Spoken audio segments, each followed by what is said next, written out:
Muy buenas tardes a toda la audiencia. A nombre de la doctora Patricia Galeana, directora general del Instituto Nacional de Estudios Históricos de las Revoluciones de México, les doy la más cordial bienvenida.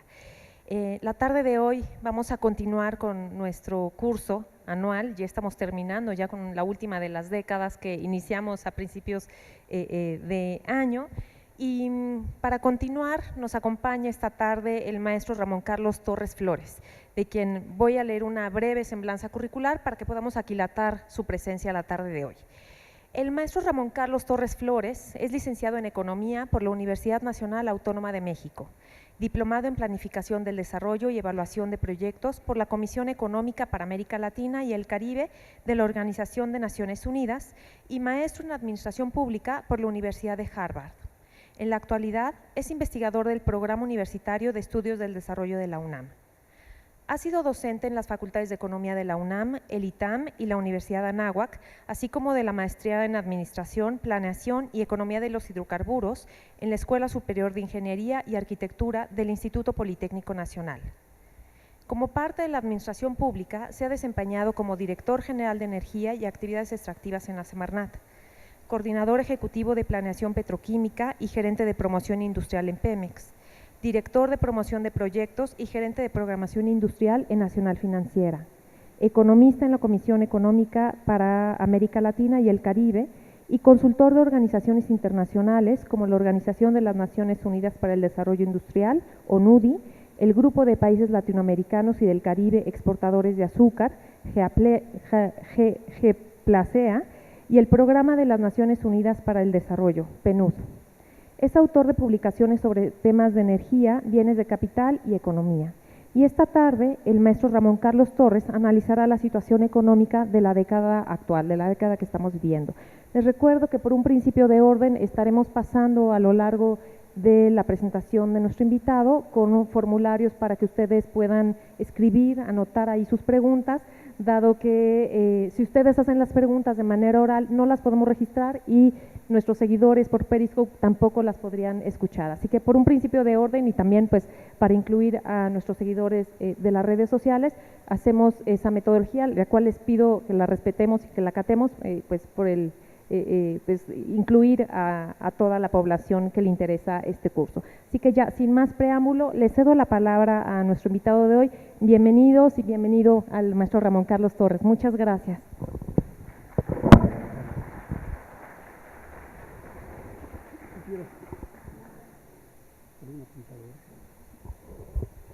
Bueno, en primer lugar, quiero dar nuevamente las gracias a la doctora Patricia Galeana y a la doctora Fabiola García Rubio por esta invitación y desde luego a todos ustedes por el honor que me otorgan a poder conversar con ustedes el día de hoy sobre algo que realmente es un verdadero desafío, es un verdadero reto, hablar de la década actual, porque estamos hablando de historia, pero necesariamente estamos forzados a hacer una interpretación de la historia de la Constitución mexicana en el ámbito económico, y estamos forzados inevitablemente a tener que hacer algunas consideraciones sobre las opciones y lo que se abre.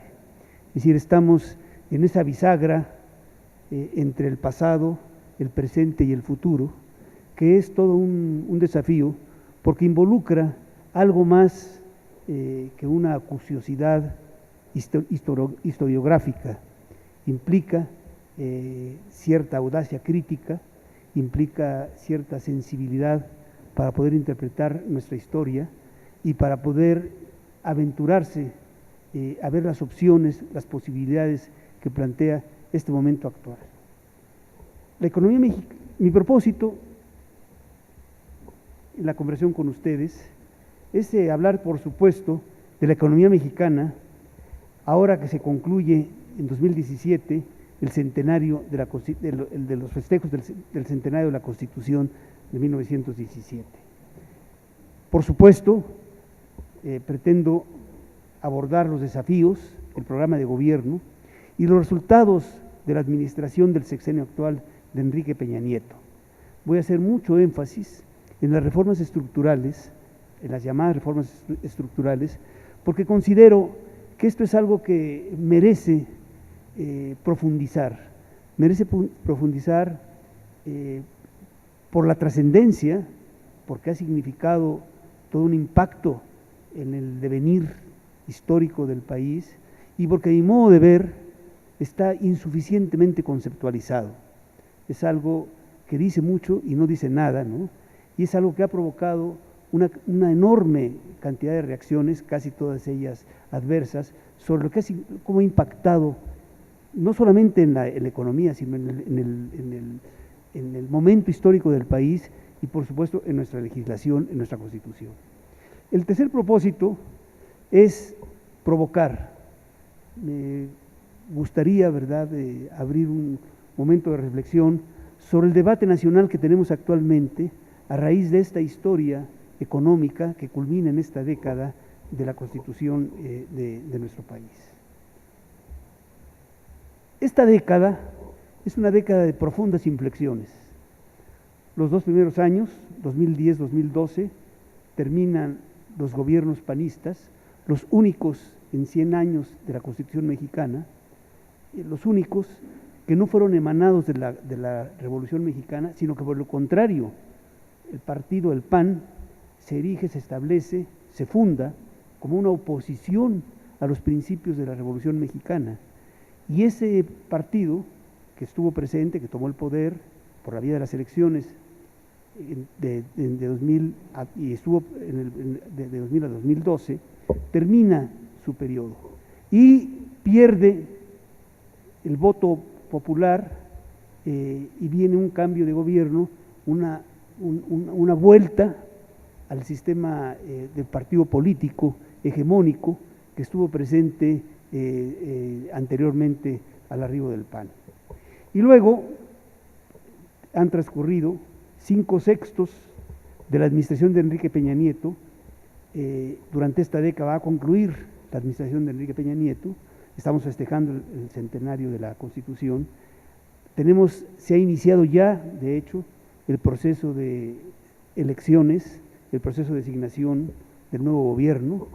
Formalmente ya se ha iniciado ese proceso y vamos a tener las elecciones el próximo año y a partir de diciembre del próximo año hasta 2020 concluirá la década con el primer tercio de la nueva administración. Son pues momentos muy importantes en la historia de nuestro país, en el presente y por supuesto en el futuro.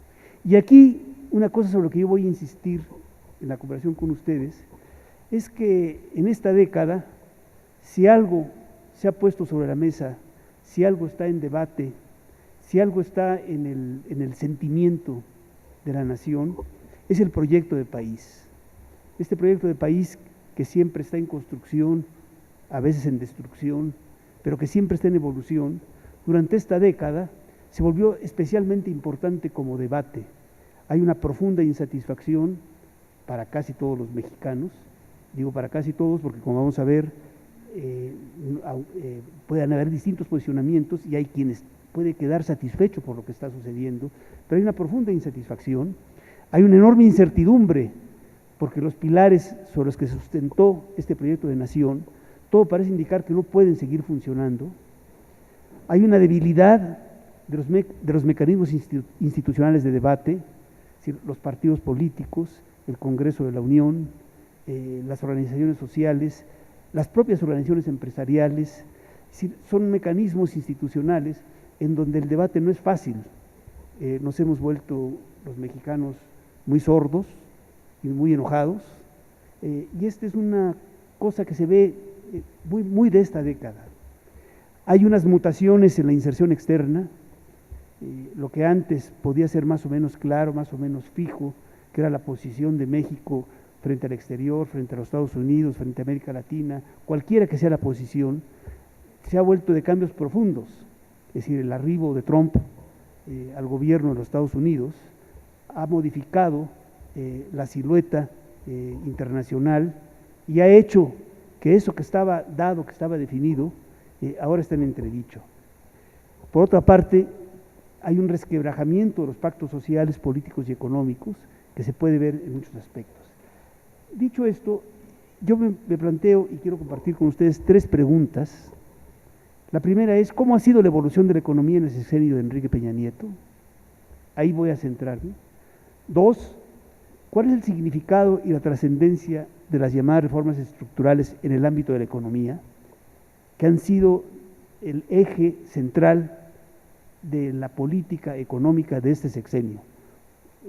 Se puede decir con justa razón que todo lo que no sea reformas estructurales no fue prioritario, no es prioritario para el gobierno, y todo lo que es reformas estructurales, cualesquiera que sea su naturaleza, es lo que está sobre el tapete.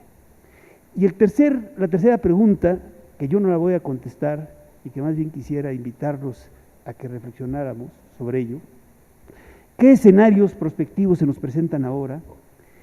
Y al mismo tiempo, dentro de esta situación que a veces parece caótica, que a veces parece muy difícil de entender, ¿cuáles son los requisitos insoslayables en la reconfiguración de un proyecto de país? En medio de esta confusión hay cosas, a mi modo de ver, la quiero compartir con ustedes, que cualesquiera que sea la interpretación, no pueden quedar ausentes como objetivos. Uno de ellos, lo adelanto, es el del crecimiento. Otro de ellos, lo adelanto, se acabó la forma de ver la desigualdad como un accidente, como una enfermedad, de ver a la pobreza como un cáncer, como un lastre. No, ahora está para todos, o para casi todos los mexicanos, en el corazón, en el centro de la economía. Y el tercer elemento, que es insoslayable, es que nunca como antes hace falta ver hacia dónde, qué rumbos requiere llevar la economía. Son 3 elementos que quizás han estado presentes en todo momento, pero que ahora son insoslayables si queremos adoptar una posición respecto al futuro. Esta pregunta, como digo, yo me trataré, ¿verdad?, de motivarlos para que podamos abordarla conjuntamente. Entonces paso a centrarme en lo primero. ¿Cómo ha sido la evolución de la economía en el sexenio de Enrique Peña Nieto? Y aquí voy a utilizar quizás algunas de las gráficas que tuve el privilegio de plantearles a ustedes en la ocasión pasada, que nos referimos a la década de 2000, porque creo que permite darle seguimiento a ese análisis. Entonces, esta pregunta, ¿cómo ha sido la evolución de la economía en el sexenio de Enrique Peña Nieto? Yo comenzaría por decir que si nosotros, hay muchas formas de ver la historia económica del México de la Constitución de 1917. Pero una forma de verlo es que desde 1917 hasta 1940 es una etapa en la cual se echan las raíces, las simientes, la estructura de plasmar en hechos los postulados de la Revolución Mexicana. Es una etapa de construcción del México que viene después de 1940, de 17 a 40. Y entre 40 y 82 es una etapa que algunos le llaman desarrollo estabilizador, se puede llamar de muchas maneras, pero es una etapa en donde el país definitivamente aprovecha esos simientes, esas raíces que se establecieron entre 1917 y 1940, esas bases institucionales, esa remoción que tuvo el país para poder crecer, para poder satisfacer las aspiraciones de la Revolución Mexicana, las aspiraciones que están inmanentes en la Constitución. Y entre 1940 y 1982 son una serie de sexenios, 7 sexenios,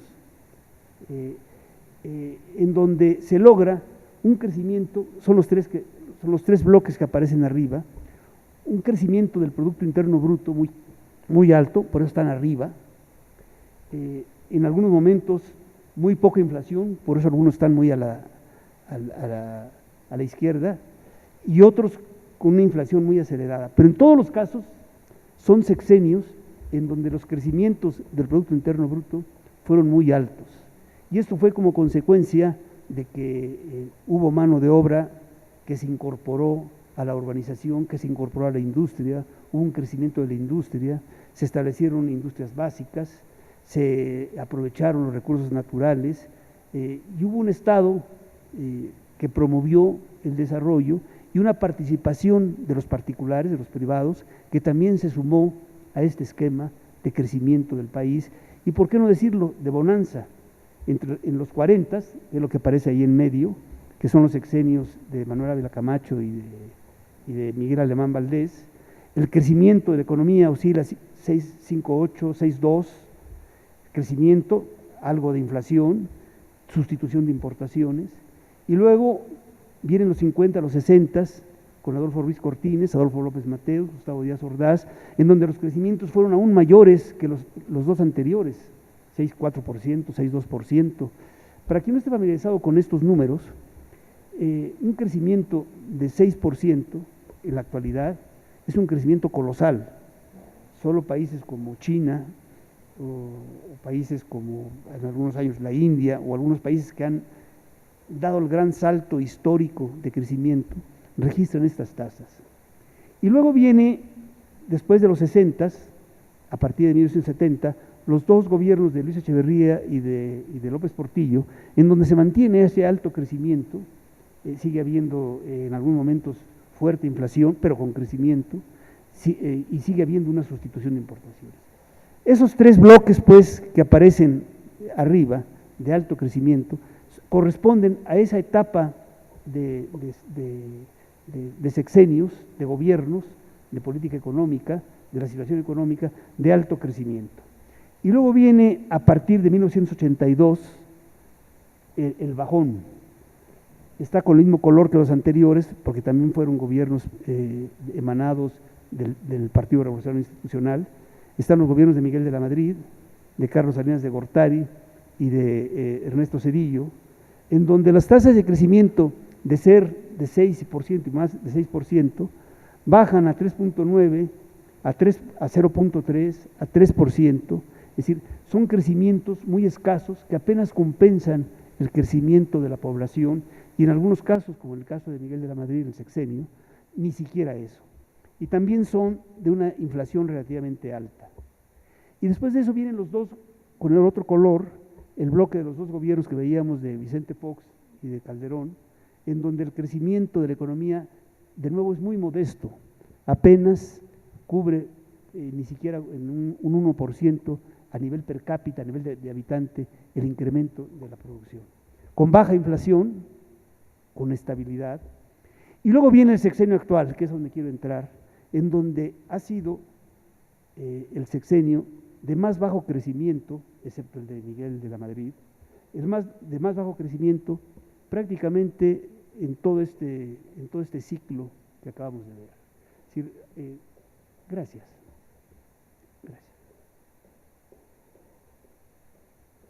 Ha sido el más bajo, 2,1%. Llama la atención que este 2,1%, que apenas es ligeramente superior al del crecimiento de la población, con una inflación que probablemente vaya a terminar en 4,5%, aquí hay una proyección del 2018, este crecimiento, por lo menos al gobierno, le tiene muy satisfecho, y la forma de argumentarlo es de que al menos este 2,1% ha permitido que no baje tanto como en otras ocasiones. Pero en fin, aquí ubicamos, pues, que era mi objetivo, cómo es la evolución económica que tenemos actualmente respecto a las anteriores. Y ya concretándome en los gobiernos, los últimos 6 gobiernos, a partir de Miguel de la Madrid, que es donde se inserta esta nueva política económica de llamada neoliberalismo, vemos que la inflación realmente se logró abatir. El sexenio actual es el gobierno, ahí está de 3,6%, quizás, como es una proyección, quizás vaya a ser mayor a 3,6% como lo registraba anteriormente, pero es un crecimiento de baja inflación, es un periodo de baja inflación, a pesar de lo que hemos vivido recientemente a raíz del gasolinazo. El tipo de cambio, realmente la forma de compararlo es estos tres, porque ahí hubo el cambio con Zedillo, que se acordarán del cambio de denominación. El tipo de cambio se ha vuelto relativamente inestable. Hay una cosa que se llama balance fiscal, para los que no estén familiarizados, quiere decir los ingresos y los egresos del gobierno. Los ingresos y los egresos del gobierno tienen un déficit. La idea que se nos ha inculcado es que, así como sucede en las personas, no es bueno tener déficits, porque eso implica una desestabilidad. Eso es falso para una economía. Es decir, una economía puede y debe endeudarse siempre y cuando ese endeudamiento tenga un sentido. Una cosa curiosa, si ustedes ven, los que ya tenemos cierta edad y recordamos la leyenda de nuestros billetes que decían, páguese a la orden del portador $1. Ya actualmente esa leyenda ya no viene. ¿Qué quiere decir? Pues que el billete es una deuda. Es decir, la economía está cimentada en deudas. El punto no es si es deuda o no es deuda. Eso es inmanente al funcionamiento de una economía. Así operan las economías. Lo importante es que los recursos que se utilizan de ese endeudamiento sean recursos que permitan hacer frente al pago de esa deuda. Pero las economías necesitan endeudarse porque necesitan invertir, necesitan utilizar recursos cuyo fruto requiere tiempo. Por eso se le llama inversión, porque se recupera a más largo plazo y por eso se requiere el endeudamiento. En sí mismo, pues, lo que quiero decir, este balance fiscal ni es bueno ni es malo. Lo importante es de qué va acompañado. Sin embargo, si hay límites. Este valor de 3.1 negativo quiere decir que el 3% de los egresos superaron a los ingresos, que para una economía como México es relativamente alto. Lo que quiero aquí señalar es que en el sexenio actual este valor anda por 2,7% y que fue más alto que los anteriores. Es decir, nuevamente indica que hay un desequilibrio de las finanzas públicas, pero que ese desequilibrio de las finanzas públicas no está siendo acompañado de un crecimiento de la economía. La economía está creciendo 2,1%. Si este déficit fuera grande, pero eso fuera acompañado de un crecimiento de la economía o de un crecimiento de la inversión que puede redundar en más producción, tendría sentido. La tasa de interés es una tasa relativamente baja, o era una tasa baja, está subiendo y parece ser que ese 4,6 que estuvo pronosticado hace unos meses va a ser muy superior, actualmente debe estar por 7%. El petróleo ha caído y va a seguir cayendo, y el precio cayó, a pesar de que de todas maneras es un precio muy superior al que había en la época de los sexenios de Ernesto Zedillo o de Carlos Salinas. Todo esto, lo que quiero concluir con ustedes en esto es, la economía durante el régimen, los indicadores de la economía durante el régimen de Enrique Peña Nieto, de ninguna manera se disparan o son distintos de la tendencia que traía el país de contracción, de debilitamiento, sino más bien se acentúa, como lo revela un menor crecimiento. Y luego voy a hacer un repaso de algunos indicadores que quizás los que no están muy familiarizados con esto, me voy a permitir hacer alguna explicación, pero que sí me gustaría transmitirles a ustedes. Aquí lo que hay son tres bloques. ¿Cómo está? Lo que produce una economía, el Producto Interno Bruto, está constituido o por bienes de consumo que se producen o se importan, o por bienes que sirven de inversión para poder producir en el futuro, o que se exportan. Y a eso, si le quitamos lo que se importa, pues tenemos el esfuerzo nacional, el Producto Interno Bruto, el valor agregado. ¿Me explico? Es una forma de medir de qué importancia ha sido el esfuerzo productivo de una economía. Y aquí lo que yo quiero señalar es cómo está la estructura de este Producto Interno Bruto. Casi todo, como suele suceder, es para el consumo. Una pequeña parte, 20%, poco menos, para la inversión. Y un copete, que quizás algunos lo van a ver muy tenue, que está aquí y que aquí ya casi desaparece, son las exportaciones menos las importaciones. ¿Qué quiere decir? Que este país entre 2006, 2012 y 2016, este país prácticamente se mantuvo sin cambio.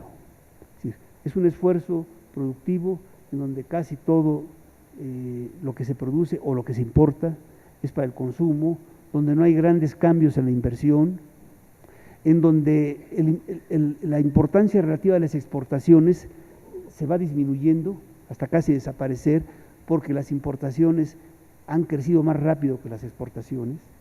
Es decir, no hay una modificación de fondo de esta estructura. Y esto mismo, esta caída de las exportaciones, veíamos la vez pasada, esto yo se lo había expuesto la vez pasada, se puede ver que esta caída de las exportaciones de alguna manera ha sido compensada por nuestros migrantes, por las remesas. Las remesas han llegado a tomar tal importancia que son más importantes que los ingresos que se reciben por inversión extranjera directa, o tan importantes, que son más importantes que la exportación de petróleo crudo. En 2015, lo que nos mandaron los migrantes equivalió a 128% lo que se exportó de petróleo. Es decir, nuestra economía, y esto ahorita lo voy a ver más adelante, nuestra economía hizo una mutación paulatina en donde cada vez más nuestros mexicanos están dependiendo de los ingresos que envían nuestros migrantes, que ya no son poca cosa. Por eso, veíamos la vez pasada, la importancia de cómo aumentaron las remesas. Y el Estado, el sector público, su ingreso y por tanto su gasto, porque siempre está la restricción de que no puede tener un déficit alto, se ha visto relativamente reducido. ¿Por qué? Porque los ingresos petroleros de los cuales depende dejaron de ser un factor dinámico, un factor de crecimiento. Lo que tenemos ahí es el ingreso presupuestario petrolero, que es esta curva, y el no petrolero. Y lo que está ahí abajo son los IEPS. Como esta gráfica tiene hasta 2015, ¿qué son los IEPS? Son los impuestos a las gasolinas. El gasolinazo, el llamado gasolinazo, implicó la versión de gobierno oficial es que no hubo un aumento de impuesto. No hubo un aumento en la tasa de IEPS, pero sí hubo un aumento del precio de la gasolina, y ese aumento del precio de la gasolina fue a dar a los impuestos, a los llamados IEPS, que es un impuesto especial sobre productos y servicios.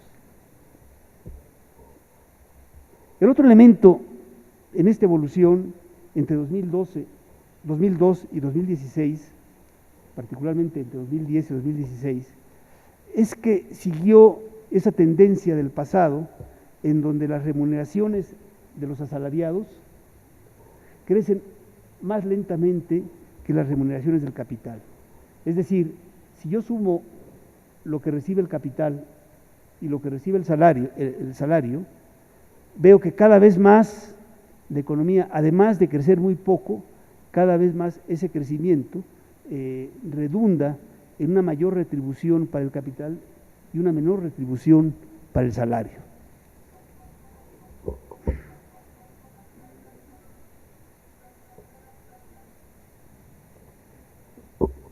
Bueno, no quiero seguirme deteniendo, es una cuestión sobre el empleo,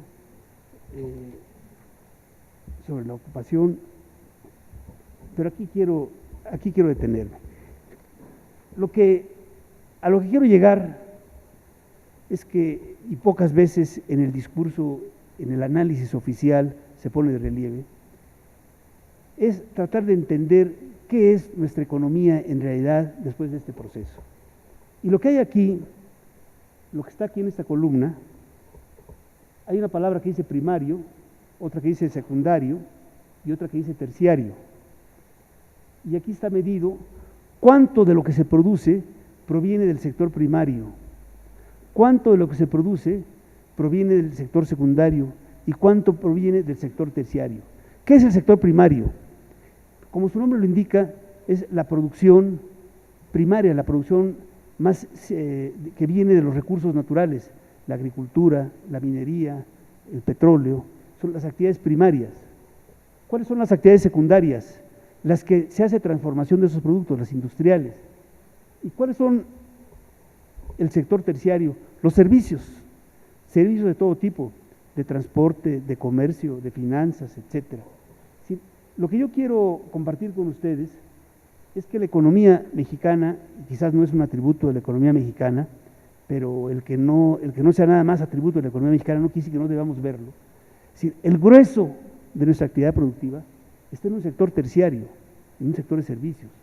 Es decir, somos una economía muy necesitada de bienes de consumo, de alimentos, de bienes materiales, de bienes de consumo o de bienes de inversión, y lo que tenemos en exceso o lo que tenemos abundante relativamente o lo que participa más es un sector terciario.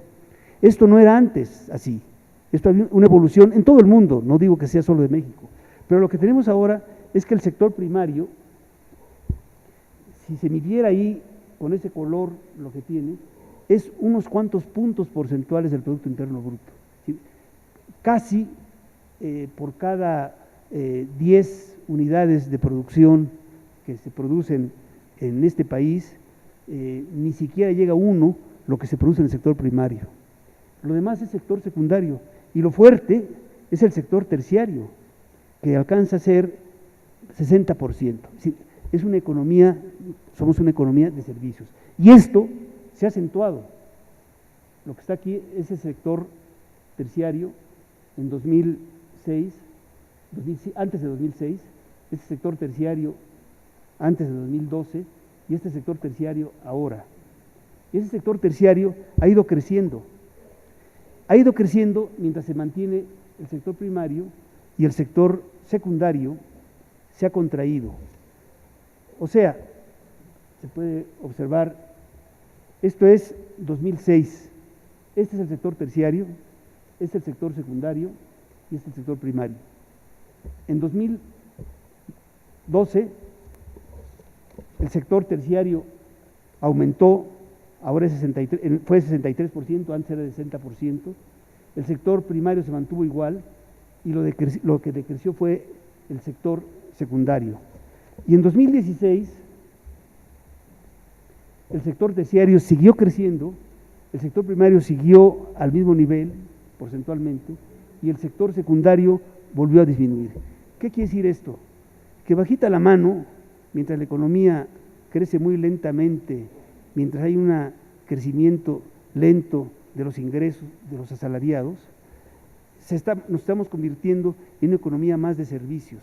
¿Y qué entra en esos servicios? Entra comercio, entra transporte, entran servicios financieros, entran servicios inmobiliarios y entran otros servicios. Muchos de estos servicios no quiere decir que no sean esenciales, no quiere decir que no sean importantes para la vida cotidiana. Lo que yo creo que merece llamar la atención es que mientras las carencias de bienes materiales son crecientes, mientras la pobreza aumenta, lo que hay más son servicios. Quiere decir que no es que esta economía, de alguna manera, es una interpretación mía, esté buscando servicios. Quiere decir que la población, que la producción no encuentra salida, y como hay que ganarse la vida, pues hay que poner un comercio, hay que ver en qué se hace, o también hay que irse, aquí debe estar a la delincuencia, también es un servicio, ¿no? O hay que irse, hay que buscar un acomodo productivo, es un impulso que recibe por falta de oportunidades en el sector industrial, en el sector que produce bienes y servicios materiales, que es lo distinto de los servicios. Esto se analiza, se ve poco, pero es algo que está sucediendo ahí y que es la otra cara de la medalla de la desigualdad, que es la otra cara de la medalla de la llamada falta de mercado interno, ¿verdad? Es decir, la población ve cómo ganar. Si yo no tengo trabajo y no hay trabajo, pues a lo mejor compro una cajetilla de cigarros y vendo en las esquinas cigarrillos en lo individual, ¿verdad? Y con eso ya estoy siendo incorporado en el sector productivo. Todo esto que traté de ver con ustedes es para poner en evidencia que detrás de las cifras de pobreza, detrás de las cifras de desigualdad, está este fenómeno productivo. Es decir, no podía ser de otra manera. Este sector terciario no quiere decir que sea un sector terciario de altísima sofisticación o valor agregado como podría ser en un país muy desarrollado. Son sectores terciarios elementales, ¿verdad? Y tienen formas distintas, desde los taxis que abarrotan los pueblos y las zonas semiurbanas, en donde uno dice, no sería sensato que hubiera un autobús colectivo en vez de 30 taxis, ¿verdad? Con todo lo que implica en términos de desperdicio energético, de gasto, etcétera. Es decir, hay una incapacidad de la economía de crear fuentes de trabajo en el sector secundario, en el sector primario, y ese da como origen el que tengan que buscarse cómo ocuparlos, aunque sea de baja productividad. Y esto explica, por ejemplo, que entre 2010 y 2016 la pobreza del país pues realmente no haya tenido un cambio fundamental. Estamos hablando del 46% de la población pobre, del 43% de la población pobre. El número de personas en situación de pobreza, aunque el porcentaje haya bajado, el número de personas pobres pasó de 52 millones en 2010 a 53 millones en 2016, a pesar de que había habido un aumento en el año anterior. Es decir, no se logra cambiar, sino al contrario, permanece esta tendencia que se ha vuelto ya secular de que por más que se hacen esfuerzos oficiales, eso no se refleja en una disminución del número de pobres. Y aquí viene otra forma de verlo, que es en materia de ingresos, es la proporción de la población en situación de pobreza en materia de ingresos. Aquí están pobreza alimentaria, pobreza patrimonial. Lo mismo se podría ver en la población que tiene carencias sociales, es decir, hay 5 carencias fundamentales para no ser pobre. Una de ellas es la alimentación, la salud, la seguridad y otras más, el rezago educativo. Y vemos cómo, a pesar de haber disminuciones, sin embargo, ahí se estanca, ¿no? Y esto se refleja a nivel territorial bárbaramente. Aquí lo que tenemos son los indicadores trimestrales de actividad económica en el norte, en el centro norte, en el centro sur, y vemos cómo la parte que tiene un menor crecimiento son los estados del sur, y luego siguen los del centro, centro norte, y el norte es el más dinámico. Es decir, estamos volviéndonos cada vez más a lo largo de los años, entre 2008 y 2016, nos volvimos cada vez más desiguales en términos de distribución de la riqueza por entidades federativas. Con esto no quiero abundar en cifras y tampoco quisiera utilizar cifras abstractas. Lo que quiero señalar es que en el sexenio actual, después voy a insistir sobre ello, vemos que se mantiene la tendencia que veíamos desde 1983. Quizás esto sea muy significativo, muy visible para quienes en 1983 podíamos ver, si no esa riqueza, por lo menos ese México que daba un mayor posibilidades de producción, de distribución, y cómo eso se ha ahondado. Quizás para los jóvenes, los que hayan nacido después de 83, sea muy habitual, porque es un estancamiento secular, pero está dejando algo que aparentemente puede no tener fin, pero que puede tener consecuencias muy terribles, como es la desigualdad. Y aquí entro al segundo punto que quería plantear con ustedes. El gobierno de Peña Nieto, que llega en 2012, plantea una serie de reformas estructurales para poder atender estos problemas. Estos problemas se pueden verbalizar, se pueden exponer de distintas maneras. Hay cosas que son muy elocuentes, y hay cosas que requieren definición, o hay gente que requiere definiciones muy afinadas. La pobreza, o el dinero, como diría alguien, no se puede esconder, se ve, ¿verdad? La pobreza también no se puede esconder, se ve por más que los pobres estén marginados. Sin embargo, a pesar de ser tan evidente estos problemas estructurales que no está resolviendo el sistema, se verbalizan de alguna manera y el gobierno de Peña Nieto se inicia precisamente con el objetivo de atacar estos problemas estructurales de desigualdad. Entonces yo voy a ver aquí rápidamente cuatro elementos que tienen que ver con las reformas estructurales. Uno, el discurso que hubo en las campañas, en las propuestas de gobierno, el discurso de Peña Nieto, el discurso del partido que ganó las elecciones en 2012, el discurso sobre las reformas estructurales. Dos, el Plan Nacional de Desarrollo y las reformas estructurales. Tres, el Pacto por México que se firmó el 2 de diciembre de 2012. Y luego, aquí donde me voy a detener, es a la instrumentación de estas reformas estructurales.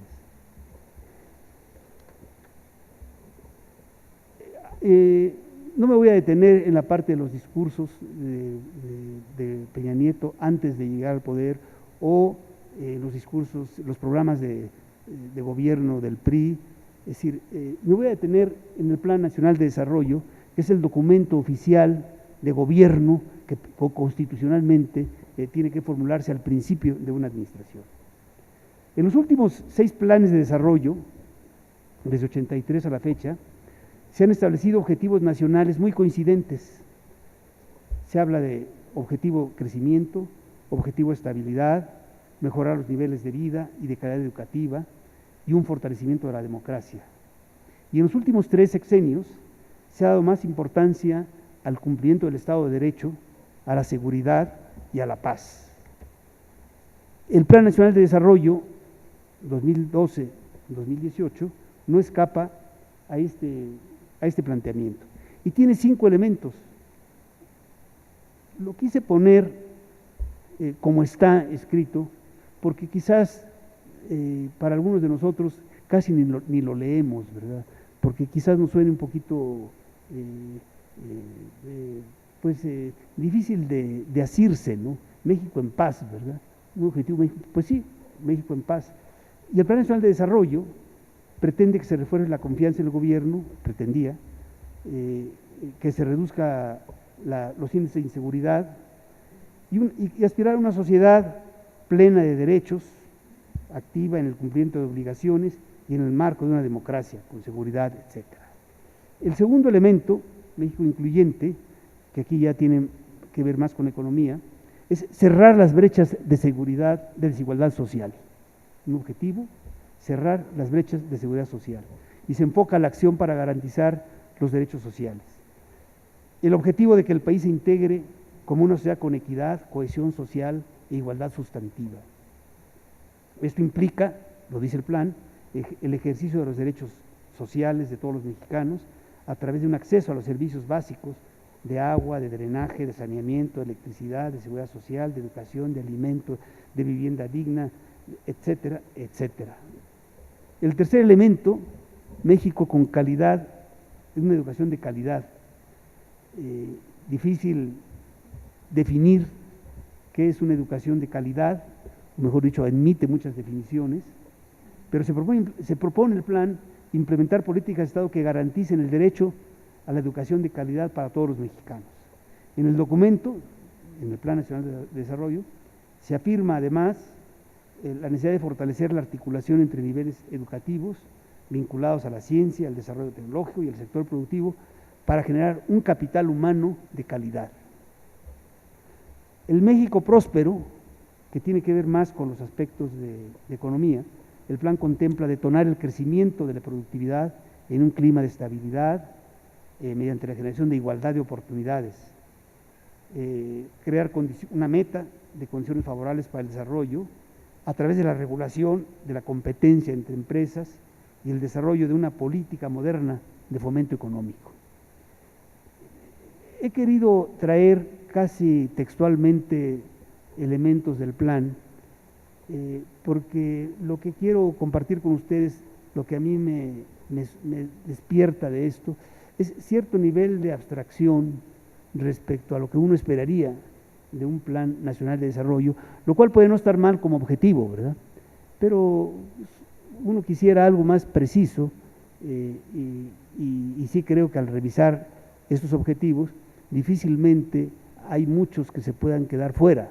Es decir, yo creo que puede satisfacernos a muchos de nosotros. México con responsabilidad global, la defensa y la promoción de los intereses nacionales en el exterior, el cumplimiento de objetivos de desarrollo. El documento, el plan, asegura que se acercarán a esa meta a partir de relaciones cercanas, mutuamente benéficas y productivas con otros países, sustentadas en una política exterior vigorosa, sustantiva y activa, y se reafirma el compromiso de México con el libre comercio, la movilidad de capitales, la integración productiva, promover el valor de la nación en el mundo mediante la difusión económica, turística y cultural. Estos son las 5 metas del Plan Nacional de Desarrollo. A partir de las 5 metas del Plan Nacional de Desarrollo, uno le gustaría ver, o le gustaría haber visto, que las reformas estructurales de alguna manera se articularan, a pesar de lo abstracto que puedan sonar estas metas, se articularan estas metas. Pero veamos qué sucedió. Primero, el 2 de diciembre de 2012, se suscribe un pacto por México. Es un documento que suscriben los presidentes de los 3 partidos mayoritarios, PRI, PAN, PRD, con el presidente de la República, para hacer un pacto por México. Uno se preguntaría si es un pacto por México y el objetivo es modificar la base legal, no es un golpe de Estado al legislativo, o que los partidos políticos no están en el legislativo. Es decir, es una figura relativamente sui generis en la historia de los documentos jurídicos de este país. Tiene una validez jurídica relativa, no se puede desconocer que está la firma del presidente, no se puede desconocer que está la firma de los 3 presidentes de los partidos, pero por supuesto no hay ningún elemento de cumplimiento forzoso. Es decir, el país ya ha registrado históricamente intentos de hacer un proyecto de nación por alguna vía distinta a la que está establecida en las leyes. Recordemos la hemorragia de planes que había en el siglo pasado, o antepasado mejor dicho, cuando un general se levantaba y enarbolaba un plan y con una serie de firmas proyectaban un proyecto de país, y hubo unas ciertas épocas en donde esto cundió de una manera muy activa. Es decir, esto recuerda aquello, o recuerda también cómo en el gobierno de Miguel de la Madrid, especialmente el gobierno de Miguel de la Madrid, aunque también siguió después, se firmaban pactos entre el sector laboral, el sector empresarial, el sector campesino, el sector popular, y eran pactos que tenían un valor jurídico muy relativo. Así aquí, es decir, como que la Constitución, como que el esquema institucional vigente no daba para poder hacer un acuerdo y había que firmarlo por fuera, con las limitaciones que tiene un acuerdo sin un sustento institucional. Este acuerdo contemplaba 5 puntos: una sociedad de derechos y libertades, crecimiento económico, empleo y competitividad, seguridad y justicia, transparencia, rendición de cuentas y combate a la corrupción y gobernabilidad democrática. Y para cada uno de estos acuerdos se estructuraron compromisos, alrededor de 100, no recuerdo el número, pero un número enorme de compromisos. En todos los compromisos, como el documento que es de una negociación de 3 presidentes de partidos políticos con el presidente, son compromisos cuidados, en el sentido de no plantear algo que pudiera ser rechazado por algunos partidos, recoger por supuesto lo mejor de ellos, pero tratar hasta donde fuera posible de acercarse a los objetivos que están enunciados en nuestros acuerdos. En materia energética concretamente, por ejemplo, hay una serie de compromisos de que se va a tratar de dinamizar el sector energético, el sector petrolero, explorar, fortalecer a Pemex, mejores energéticos para los mexicanos, pero nunca se habla de modificar la Constitución. Y entonces, pues, son acuerdos que en buena medida son llamados a misa, si se quiere ver de esa manera, son actos de buena voluntad, y es pues pelo al perrito, pues pélele, al fin que no es mío, ¿no? Sí, yo creo que eso fue, y este Pacto por México, que se suponía que iba a ser un esquema institucional rector para la administración, se rompió, pero ya cuando se había roto, ya varios de estos acuerdos, compromisos, ya habían sido o fueron promovidos institucionalmente para llevarlos al Congreso en transformaciones estructurales. Aquí está pues la simiente de este abanico de reformas estructurales que a partir de este mes se inicia. Y entro aquí entonces a estas reformas estructurales. Para comenzar, y esto lo voy a ver muy rápidamente porque el tiempo está encima y esto da para mucho, el concepto de reforma estructural. El concepto de reforma estructural, que nunca se dijo, nunca se planteó, no está en el Plan Nacional de Desarrollo, en el Pacto por México no está, sino que de pronto, aunque sí hay una historia larga sobre las reformas estructurales, se planteó como algo que había que hacer para cambiar la estructura de este país y que no se discuta más. Es decir, son tres momentos, es una reforma estructural, a mi modo de ver, tiene por lo menos tres elementos, tres momentos: un objetivo, un diagnóstico y un instrumento. En las reformas estructurales que arrancaron en el sexenio de Peña Nieto, el diagnóstico fue o ausente o muy superficial, el objetivo muy general: seamos competitivos, logremos el crecimiento del país, mejores oportunidades, la igualdad, mejor calidad de educación, etcétera. Y los instrumentos ahí sí fueron a fondo, ¿verdad? Estos tres momentos insoslayables de alguna manera se rompieron. Y estos antecedentes de las reformas estructurales, por supuesto que no son nuevos en la historia moderna o en la historia no moderna.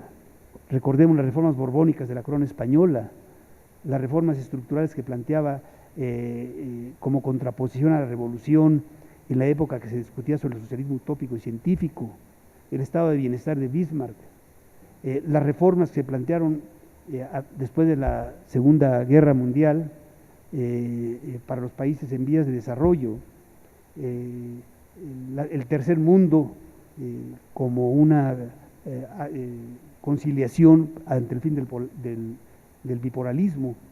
Y luego surgió algo que cada vez fue cobrando mayor arraigo en nuestra época y que concretamente es el sustento de las reformas estructurales del gobierno de Peña Nieto, que es el neoliberalismo, formalizado en el Consenso de Washington. El neoliberalismo, que como idea política, como idea económica, como idea social, empieza a tomar forma, se inicia a partir de los años 80 y se inicia en los discursos de los presidentes de los grandes países del mundo, de Estados Unidos, de Inglaterra, la Thatcher, de Francia.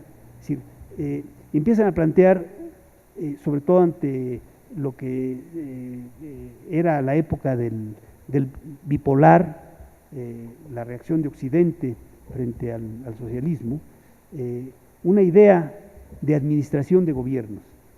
Y en esta idea, la idea es liberar la asignación de recursos a las fuerzas del mercado para lograr el bienestar de la población e incorporar a la población a los principios liberatorios del consumo. El propósito, pues, es liberar los flujos nacionales, mundiales y regionales de comercio, inversión y transacciones financieras y reducir o eliminar la intervención del Estado en la economía a favor del mercado. En términos formales, hubo un señor que después se arrepintió y poco faltaba para que dijera que no supe lo que hice, que se llamó John Williamson, que en 89, en un foro con expertos de la comunidad internacional, financiera, del fondo, del banco, planteó 10 puntos de consenso a consideración de un foro de expertos internacionales de los organismos financieros, que son los que están ahí enunciados. Y estos 10 puntos se convirtieron después en el llamado Consenso de Washington, y en donde después Williamson decía, bueno, yo no quise decir eso, yo decía otra cosa, ¿verdad? Pero estos 10 puntos son, digamos, el código de conducta que ha orientado desde los años 80, el código que ha orientado desde los años 80 el comportamiento de los gobiernos de Occidente. Es decir, fue un código de conducta que adoptó el propio Fondo Monetario Internacional, el Banco Mundial, los organismos internacionales, la OSDE, y que de alguna manera es el código con el que hay que cumplir si uno quiere recibir los beneficios de estas instituciones. Y son 10: evitar el déficit fiscal, los pobres, hay que gastar para atender a los pobres son un problema que no puede desatenderse, es una cosa que se puede resolver con gasto público. Si el sistema está bien, lo que hay que hacer es dar gasto público para los pobres. 3, la reforma fiscal, debe haber una reforma fiscal, pero hay que ampliar la base tributaria, es decir, que paguen los que están al margen de la formalidad, o sea, ese sector terciario sobre todo, hay que meterlo al sector formal, y si hay cambios de impuestos, que sean marginales. 4, que las tasas de interés sean las de mercado, es decir, no que lo manipule un gobierno, ni mucho menos en beneficio de los intereses fiscales del gobierno. Que el tipo de cambio sea libre, que sea competitivo, que se liberen las importaciones. Qué bueno que se importe, porque quiere decir que se va a poder satisfacer el consumo. Que se liberen las barreras a la inversión extranjera directa. Se hace una ecuación que gradualmente ha tomado carta de naturalización. Inversión extranjera directa quiere decir creación de empleos, quiere decir bienestar, quiere decir producción. Es decir, no se cuestiona si toda inversión extranjera o en qué condiciones la inversión extranjera puede ser empleo, puede ser bienestar, puede ser producción, sino que es el quitar las barreras a la inversión extranjera. De entrada, yo siempre me he preguntado, países como Japón han tenido una lucha ancestral por evitar que los grandes comercios tipo Walmart, por decir un nombre, ¿verdad?, se instalen en su país, ¿verdad? ¿Por qué? Porque esa inversión extranjera es destructora de empleos locales, es destructora de industria local, es destructora indirecta, ¿no? Pero bueno, ya estoy haciendo aquí una crítica. Lo que dice el consenso de Washington es liberalizar las barreras de inversión extranjera directa. Privatizar las empresas estatales. El Estado es mal administrador, los particulares son buenos administradores, y lo que hay que hacer es ponerlo en manos de quien sí sabe de empresa. 9, desregularizar la economía y hacer una supervisión financiera moderada. Hay que supervisar a los bancos, a quienes manejan el dinero, pero de manera moderada. La palabra no es mía, es del Consejo. Y hay que otorgar una seguridad jurídica a los derechos de propiedad. Estos 10 puntos tienen que ver con el marco económico, que tiene que ser equilibrado y sustentable, con un sector público eficiente, con un sector privado eficiente y con políticas de lucha contra la pobreza. Pues, no me voy a detener ya, los elementos centrales de la llamada política económica neoliberal, que en el fondo lo que está adoptando es una posición frente al binomio Estado-mercado. En las economías actuales tenemos el mercado y tenemos el Estado, y el arreglo entre Estado y mercado le da sentido a un programa de gobierno. La visión oficial, no voy a detener aquí, pero para los que tienen antecedentes o estudios de economía especializados, el elemento con el que hacen concretar estos planteamientos neoliberales es a través de la productividad. La productividad viene del capital y del trabajo, y lo que tenemos que hacer es elevar la productividad, y el ideario neoliberal lo que pretende es que se puede elevar la productividad, porque eso va a permitir un crecimiento del PIB, y entonces sí puede haber inclusión o solución del problema de los pobres. Yo aquí lo que he tomado, aquí me detengo un poquito, un informe semanal que emitió la Secretaría de Hacienda del 23 al 27 de diciembre de 2013, porque es de los pocos documentos que, a mi modo de ver, dice concretamente qué pretenden las reformas estructurales, cuáles son sus metas, y y eso no es usual, no está en el Plan Nacional de Desarrollo, como decía, no es un elemento, a pesar de lo importante que son las reformas estructurales, es algo que surgió o que estaba ahí, pero no emergía a la superficie. Pero este informe semanal del vocero de la Secretaría de Hacienda plantea concretamente el crecimiento, que una economía crezca, depende de la fuerza laboral y del capital. Y esto permite que se incremente la productividad, que es una forma de ser eficiente. Y nosotros, o el atraso, viene porque no se eleva la productividad. Y prueba de ello, dice el informe, es que entre 1990 y 2011 la productividad bajó 0.4%. Si hubo crecimiento del producto fue porque hubo más mano de obra, más capital, pero no porque hubiera más productividad. La solución, lo plantea, son las reformas estructurales para elevar la productividad a su máximo potencial.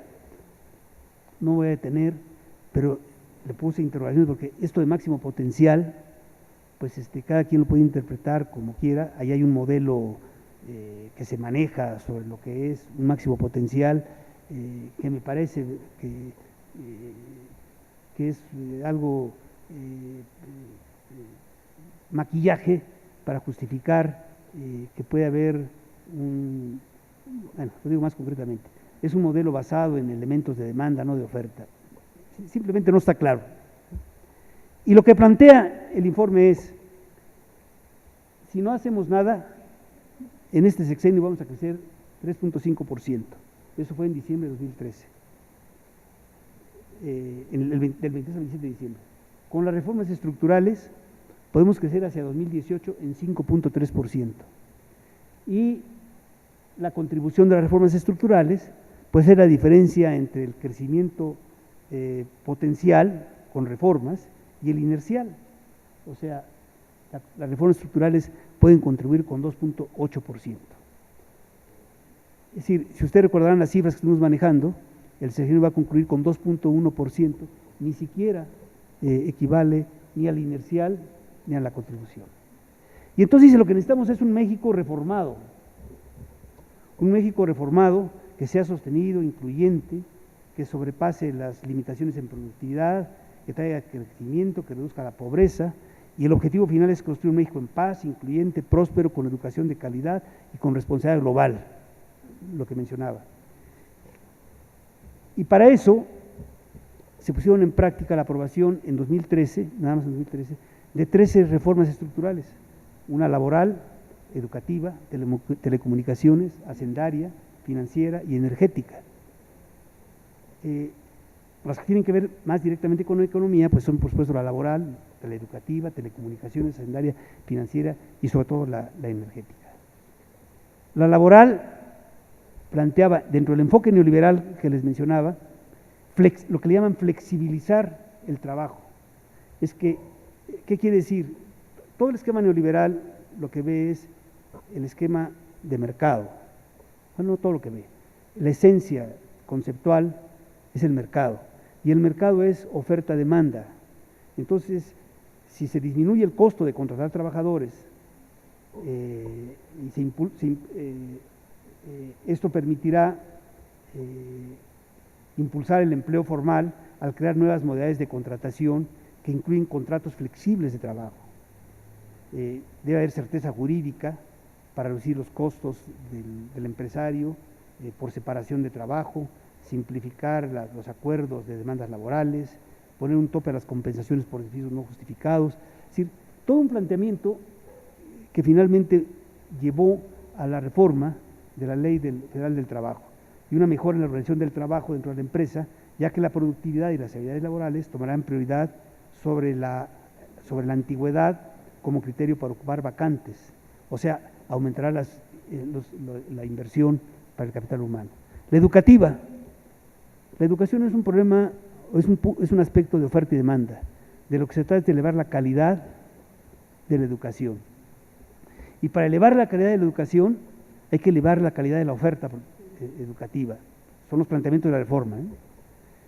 Maestros mejor capacitados, escuelas de tiempo completo, directores y supervisores competentes y mejores materiales educativos.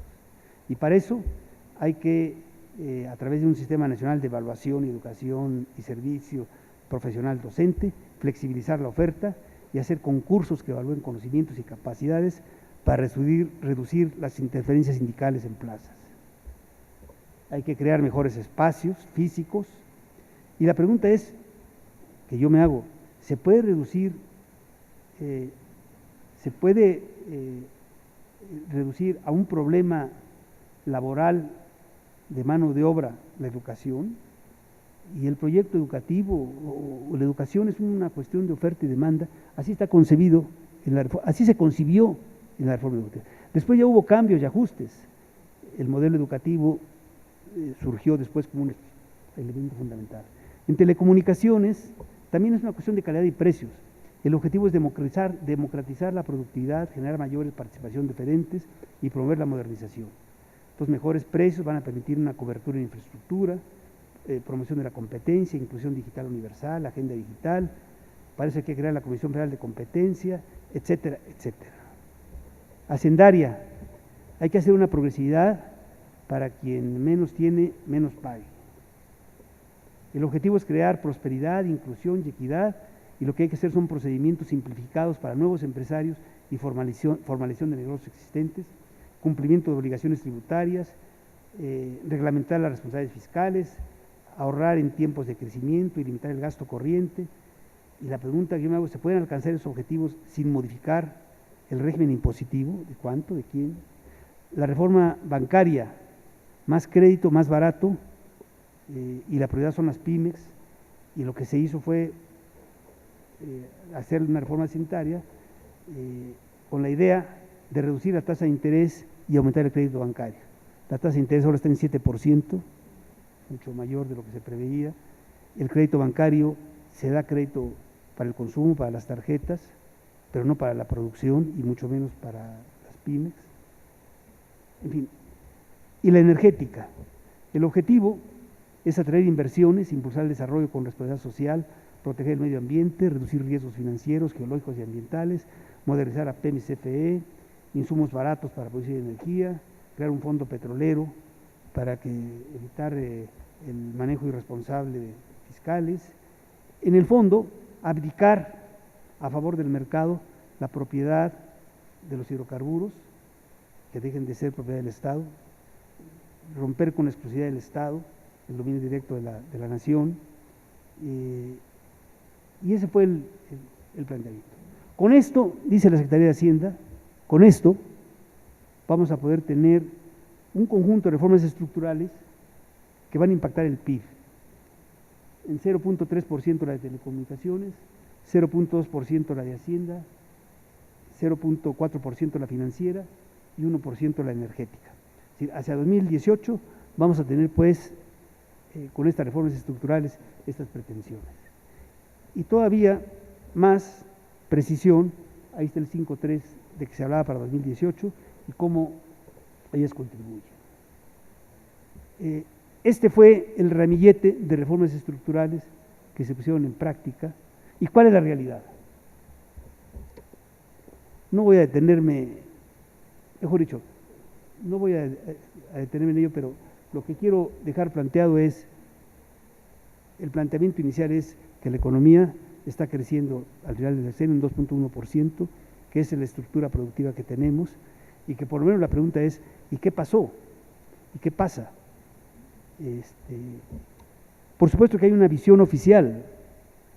El quinto informe de gobierno tiene dos elementos en donde se muestra satisfacción por los resultados. De los elementos, de los 5 elementos que incluye este informe de gobierno, está la inclusión. Y ahí el mandatario señaló que no se puede permitir que México sea un país con tantos recursos y que siga habiendo carencias. Por eso esta administración ha rediseñado políticas públicas para elevar el nivel de vida de los sectores más vulnerables. Por eso está Prospera. Citó los datos del Coneval, en donde más de 2 millones de personas superaron la pobreza extrema alimentaria, y detalló avances en educación, acceso a servicios básicos. Estas carencias se encuentran, así lo informó, en su mínimo histórico, y los mayores avances se concentran en la población más vulnerable. Y en el prosperidad, México está ante la transformación económica más importante que haya tenido el país. en décadas, principalmente por la conducción macroeconómica responsable durante la administración. Celebró que México ya no dependa de los ingresos petroleros, los cuales pasaron de 40 a 16% de recaudación, y hoy la principal fuente de ingresos del gobierno se sustenta en una recaudación efectiva tributaria. Este elemento es parcialmente cierto, porque en este 16% que menciona, los IEPS, si los impuestos a las gasolinas, en los últimos, no sé, bueno, en la historia de los IEPS, nunca habían sido el volumen tan grande como lo fue ahora. Es decir, nunca se había pagado tanto impuesto a las gasolinas como ahora. Y esos impuestos a las gasolinas, por la forma como se contabilizan, no se contabilizan como ingresos petroleros, porque como son impuestos muy similares al IVA, entonces se considera que son impuestos al consumo. Pero si agregáramos los impuestos a las gasolinas a ese 16, y al diésel a ese 16%, esa cifra de 16 se elevaría a veintitantos o cerca del 30%. O sea, hubo una baja, pero no de esa manera. Estamos, pues, dice, ante la transformación más profunda que haya sufrido el país en décadas, y enumeró los logros. En 4 años, entre otros, se esperan inversiones en el sector de energía de 100,000 millones de dólares en los próximos años, como resultado de la reforma energética. En 4 años y medio se ha incrementado 60% el número de contribuyentes, por lo que hay una mayor formalización de la economía. En 2017 habrá un superávit primario en nuestras finanzas públicas, que puede continuar en 2018, ya vimos que eso no es así. En el sector energético se sientaron las bases para que México sea líder. Ya hay, con la reforma energética, más de 120 empresas nacionales y extranjeras que están comprometidas a ejercer 80,000 millones de dólares. Después, en los otros discursos, no son 80, sino 100,000 millones de dólares. Y recordó que el país en 3 años, pasó del 15º al 8º lugar en llegada de turistas internacionales, y que el año pasado tuvimos un récord histórico de 35 millones de turistas, más que los que recibimos en 2002.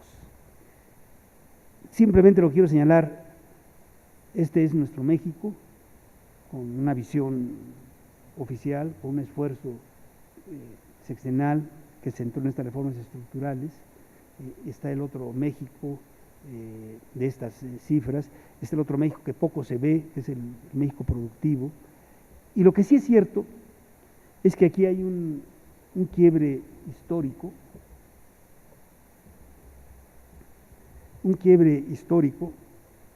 en donde a nivel mundial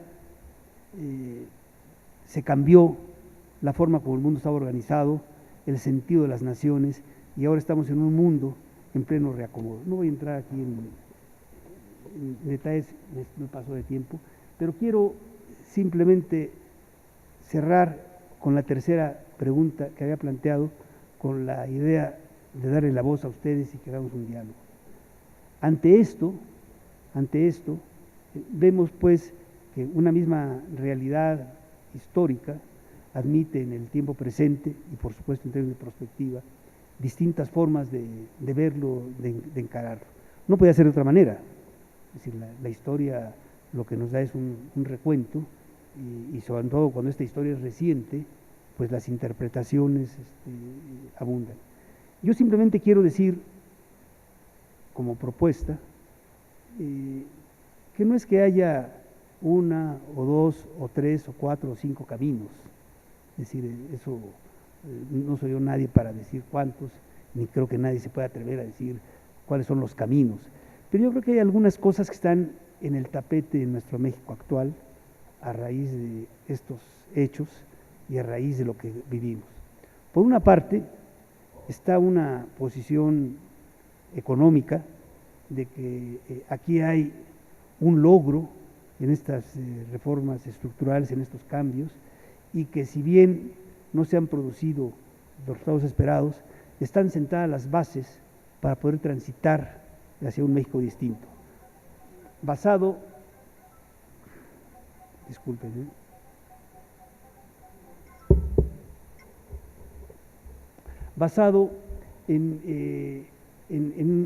yo creo, en un cierto, no sé llamarle optimismo, o una visión idealista, utópica, pero por lo menos yo soy muy crítico. Yo creo que si me meto a ver en materia educativa, o en materia hacendaria, o en materia fiscal, o sobre todo en materia energética, es decir, no dudo que puedan haber promesas de inversiones, pero lo que el país necesita, la angustia que tenemos ahora es inmediata. Los números que tenemos son de ahora, y los sueños de que van a llegar los inversionistas extranjeros y que van a poder lograr extraer mucho petróleo, y que ese petróleo nos va a dar muchos impuestos, y que esos impuestos vamos a poder tener ingresos públicos para poder atender las necesidades de los pobres, pues me parece, ¿verdad?, que es un hilvanamiento de conceptos que requieren por lo menos, como mínimo, una explicación más educada, más coherente, para poder siquiera llegar a hacerla manejable, ¿no? Hay una segunda cosa que quiero poner sobre la mesa.